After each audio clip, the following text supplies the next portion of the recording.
જય દ્વારકાધીશ, જય મુરલીધર. હું છું અમીર બારાડી ફ્રોમ દેવભૂમિ દ્વારકા.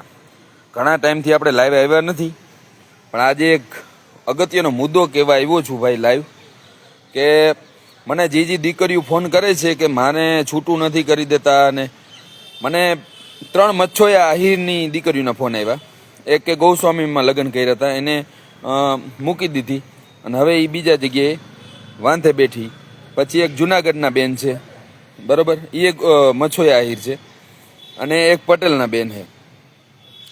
જ્ઞાતિ જે હોય આ બધી, તમે બધા જે આ લગ્નવાળા જે શું કહેવાય ફસાણા હોય ને મને ફોન કરો છો ને, એના માટે લાઈવ થયો છું. તમે તમારા મા બાપ જ્યાં પરિવાર ઈચ્છે ત્યાં લગ્ન કરો. જે તમે ભાગીને કોર્ટ મેરેજ કરો છો એના 2 વર્ષમાં તમને આ તકલીફ પડે છે ને તમે મને ફોન કરો, બરાબર. 2 જ વર્ષમાં, 2 વર્ષ થતા નથી, કોર્ટ મેરેજ કર્યા ને ભાગીને લગ્ન કર્યા. પછી તમારો એક જ પ્રશ્ન હોય, અમીરભાઈ અમને છૂટું નથી દેતા. મચ્છોયાના બેન, પછી કચ્છના બેન, શું નામ છે, અંજલિ આંબલિયા. હા, આયરમાં ના આવે, અંજલિ આંબલિયા, બીજી એક આંબલિયા. એને છૂટું નથી કરી દેતા. એનો ઘરવાળો મેડિકલમાં હે કચ્છમાં. એ બેને 2 દીકરા લઈને બેઠી. મચ્છોયાના બેન છે જુનાગઢવાળા. એ બેને એને કંઈ નથી કંઈ દીકરા, પણ એ વાંધે બેઠી, એને છૂટું નથી કરી દેતા. તમે લગ્ન કરો ત્યાં તો કોઈને પૂછતા નથી, ભાગીને જાઓ હો. પછી કોર્ટમાં મોસ્ટ ઇમ્પોર્ટન્ટ મુદ્દો, કોર્ટમાં વકીલ એમનો હોય, એ આની બાજુ બોલતો નથી. કેમ કે આ છોકરી પાસે પૈસા હોતા નથી. સરકારી વકીલ હોય, સરકારી વકીલ ઓલા ફોડી નાખે. સમજાણું? વકીલી કે આપણે ધારું નથી બોલતો, ખાલી હા હા કરે છે. આવા પ્રશ્ન મને કાયમી આવે. પછી કે વકીલ આપો. ભાઈ અમારે ક્યાંથી વકીલ દેવા તમને? બતાવો, વકીલ મારે ક્યાંથી લેવો તમારી માટે? તમે જે કોર્ટમાંથી વકીલ લ્યો છો, સરકારી વકીલ એડવોકેટ, તો એ તમારા આવકના દાખલા ઉપર અને પછાત વર્ગના દાખલા ઉપર તમને સરકારી એડવોકેટ તો આપે, પણ એ કેસ તમારો થોડો ના એવો જામે જોઈએ એવો. હું 1000 વાર કઈને થાયકો હું. મને એ બાબતમાં ફોન ના કરો મહેરબાની. તમને છૂટું નથી દેતા, કંઈ વાંધો નહીં, ભોગવો. તમે અમને પૂછીને લગ્ન નતા કર્યા, ભોગવો. હું થાકી ગયો હું ફોનથી. હાન થાય તો કેટલી એવી છોકરીઓ ને કેટલી એવી લેડીઝ છે, એને ત્રાસ આપે, એને કોઈને છૂટું ના દે, ને કોઈને ત્રાસ આપે, ને કોઈને ઓલા હેરાન કરે, માવતરવાળા, હહરાવાળા. ભાઈ હું મારે આ મુદ્દો અટાણે લાઈવમાં એટલે કેવો હતો કે તમે ભાગીને લગ્ન કરો. તમે કોકને પહેલાં પૂછો, છોકરાનું બેકગ્રાઉન્ડ કાઢો.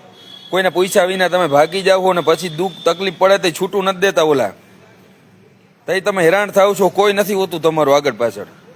તો આ બધી લેડીઝોને માટે આ સ્પેશિયલ વિડીયો બનાવ્યો છે કે તમે જ્યાં ત્યાં ગધેડા કરતા પહેલાં 7 વાર વિચારો. શરમ આવવી જોઈએ. મા બાપ અને ભાઈ બહેનથી વિરુદ્ધ જઈને તમે ભાગીને કોર્ટ મેરેજ કરો છો ત્યારે મજા આવે છે 2 વર્ષ. 2 વર્ષ પછી તમને મજા નથી આવતી તો એમ ના હાલે. આખી જિંદગી મજા કરવી પડે. 2 વર્ષ કેમ મજા આવી તમને? અમને પૂછ્યું હતું તમે ભાગ્યા ત્યારે બેન? બધી છોકરીઓ માટે છે આ. ભાગીને જે લગ્ન કરે છે ને એના માટે આ વિડીયો છે. મને ફોન ના કરતા. ભગોડી છોકરી હોય ને મને ફોન ના કરે. ભાગીને લગ્ન કર્યા હોય, કોર્ટ મેરેજ કરેલા હોય, બરાબર. અને બીજો એક મુદ્દો, હવે નિયમ પણ બદલાણા છે. તમે કોર્ટ મેરેજ કરવા જાશો તો તમને તમારા ઘરે 30 દિવસ કે કંઈક નોટિસ આપશે. 30 દિવસની અંદર નોટિસનો એના છોકરીના મા બાપે અને છોકરાએ મા બાપે સામે નોટિસ મોકલી અને કોર્ટમાં જવાબ આપવાનો રહેશે નોટિસમાં.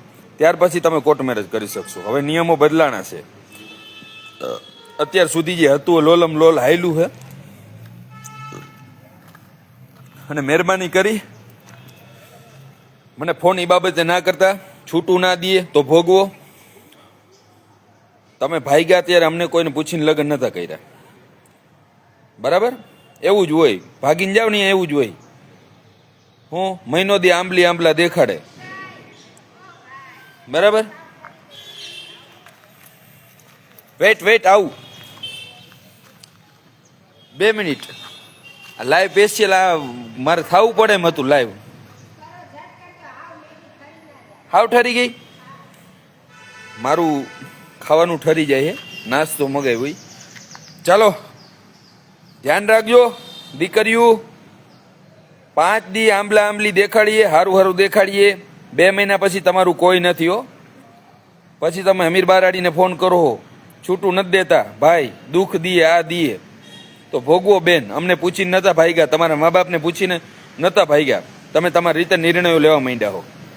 બોયફ્રેન્ડ ગર્લફ્રેન્ડ ને રિલેશનશીપ ને આ બધું છે ને ચકેડું તમારું તમારું તમને અંદર લઈ જાય છે. ચાલો તો ધ્યાન રાખો, એ બાબતે મને ફોન ના કરો. જય દ્વારકાધીશ.